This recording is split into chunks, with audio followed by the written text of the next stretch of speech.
جو منکر ہو گئے تھے کہ مرنے کے بعد دوبارہ کیسے اٹھیں گے. بادشاہ ایک دن اجرے میں گیا، جا کے دعا مانگی، یا اللہ کوئی ایسی بات دکھا جس سے لوگوں کا ایمان پکا ہو جائے. اس طرح کے بادشاہ ہوا کرتے تھے. تو رب کریم نے کہا میں نے تو پہلے ایک راز چھپا کے رکھا ہوا ہے، کھول دیتے ہیں. اس نے دعا مانگی اور ادھر کیا معاملہ ہوا، ایک چرواہا بکریاں چرانے والا وہاں سے گزرا. اس نے سوچا یہ دیوار ہے، اگر اس کا منہ کھول لوں نا کبھی تو میری بکریاں یہاں تھوڑا سا دھوپ کے اندر سستا لیا کریں گی. اس چرواہے نے کیا کیا کہ اس نے وہ دیوار گرائی تاکہ میری بکریاں اندر جایا کریں. وہ دیوار گرائی تو اس نے اندر 6-7 لوگ سوئے ہوئے دیکھے اور کتا بھی سویا ہوا دیکھا.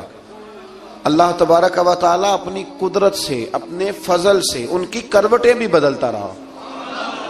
اپنی قدرت سے ایک طرف انسان پڑا رہے نا تو اعضاء گل جاتے ہیں، ان کی کروٹیں بھی بدلی جاتی، مناسب روشنی بھی دی جاتی، حرارت بھی. اس نے دیوار گرائی تو ان کی آنکھ کھل گئی. ایک دوسرے سے کہنے لگے آج تو بڑی گہری نیند سوئے ہیں یار، آج تو لمبی نیند پوری کر لی. چلو بھوک بڑی لگی ہے، ایک دوست کو بھیجو. یہ سارا واقعہ قرآن مجید میں موجود ہے، میں اپنے لفظوں میں بیان کر رہا ہوں. جاؤ ایک دوست کو بھیجو بازار سے نا کھانا لے آئے. پیسے وہی 300 سال پرانی کرنسی.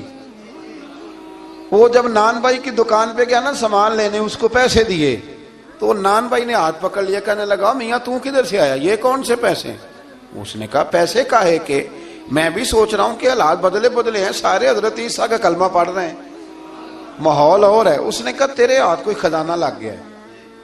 یہ تو ہم نام سنتے تھے کہ یہاں کو دکیا نام